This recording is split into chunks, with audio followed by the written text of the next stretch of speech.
Hey guys, welcome back to the channel. So today I got a quick tip video and I haven't shown this before.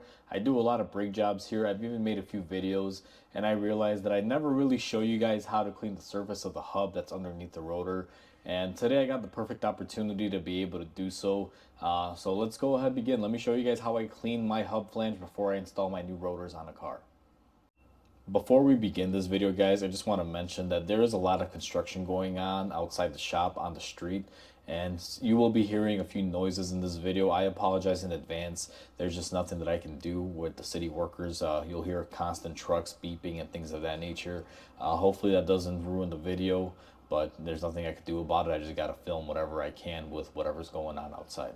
So just wanted to let you guys know before we begin the video. So where you want to begin before you do this, guys, is you're going to go ahead and remove your brake system. Now, my caliper is left on here. I already went ahead and disassembled this. And just kind of show you guys, this rotor has seen better days. They fully ground it out. I just don't understand why people don't stop and replace their brakes when they're starting to make a little bit of noise versus when they're pretty much grinding. But anyway, that's not the topic at hand today. So this is our hub flange, guys, and this one actually is not that bad. Sometimes you'll find a lot of rust on these, and you know, this one is just, it looks primarily more like dirt. This flange is actually pretty smooth. This is not going to require a lot of cleaning. Now, there's a lot of misconceptions out there. People will look at this and they will say, oh my god, that hub is really bad, you have to clean it up spotless. Not necessarily. So this is what I like to kind of push in this video, and people may agree or disagree with me on this, but this is my method. You're not looking to make this surface shiny or, you know, as visible as you can see where it's nice and clear, aluminum or steel or whatever this is made out of.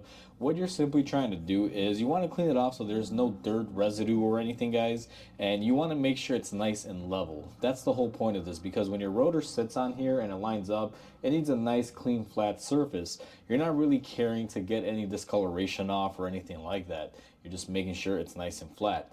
Now, there's a few methods to going about cleaning this. I'm going to show you two methods in this scenario that I kind of use hand in hand to get as much of this area leveled out.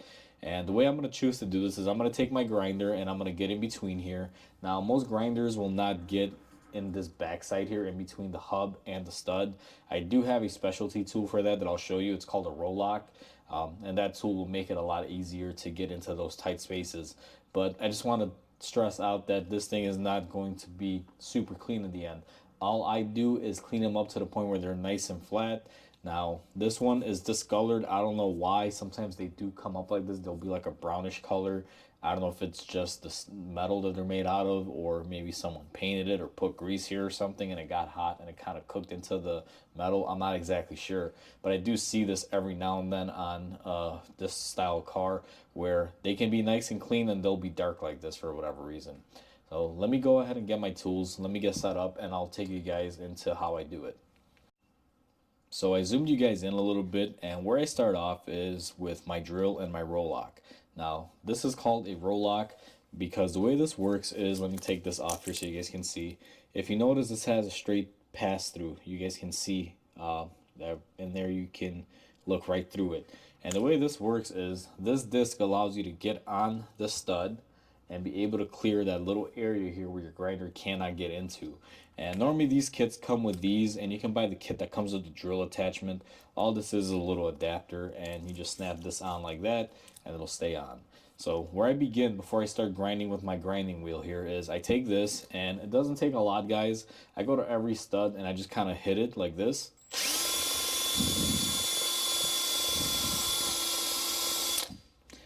Now, I'm going to kind of give you guys a comparison here because you guys are kind of zoomed away.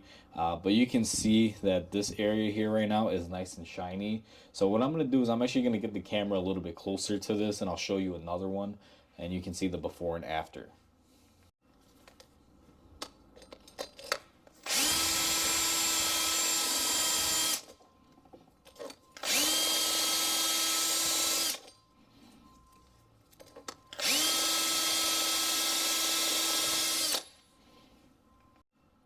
Now, you guys saw me do every single one, and it takes about 5 seconds per, you know, stud. And it really varies too. Sometimes yours will be a lot worse. You may have to grind them down a little bit. However, these shined up pretty quick.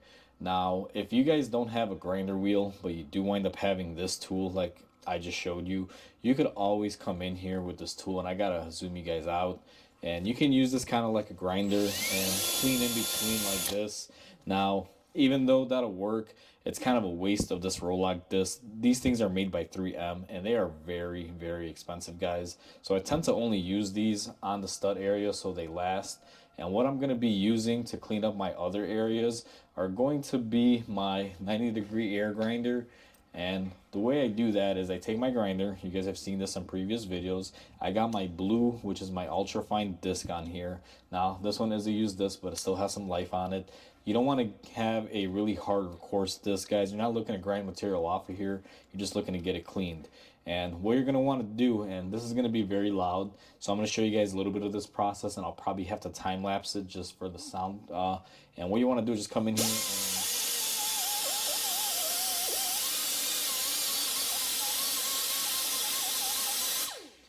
so that's what you're looking to do. If you guys notice now, this area is a little shiny. I did miss a little spot here. And you're just getting it to be flattened out.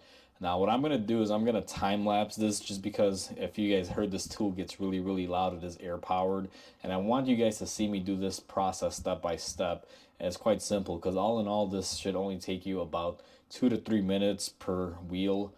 There's no excuse not to do this, guys. I know a lot of mechanics don't do this. I've actually witnessed this in the shop where they don't clean them. They just slap on the rotor, with rust and dirt being on this hub flange, and they don't really care. And that's not really the right way to do it. There's no excuse for taking out a minute or two. When you guys get paid to do this at a shop, it's already built into the time frame that you're going to be cleaning the hub. That's why a lot of mechanics will say, oh yeah, I beat the clock, I got it done in about 10 minutes.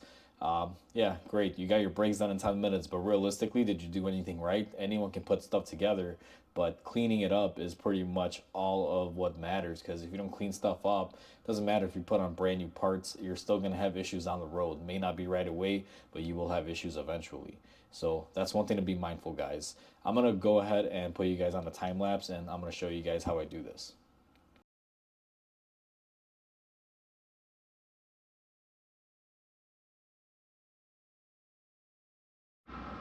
So we're pretty much cleaned up here, guys. You guys saw I went ahead and I ground down the in-between surfaces here, and I went around to my studs again just because I noticed there was a couple high spots.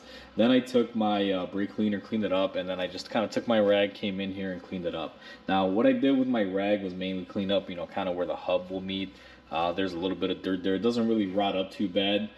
Plus, when I went in there with my wheel, I kind of, got the edges in here very finely, so my rotor will sit nice and perfect. Now, you will notice on this, even though it's cleaned up and shiny compared to what it was before, there may still be some dark spots.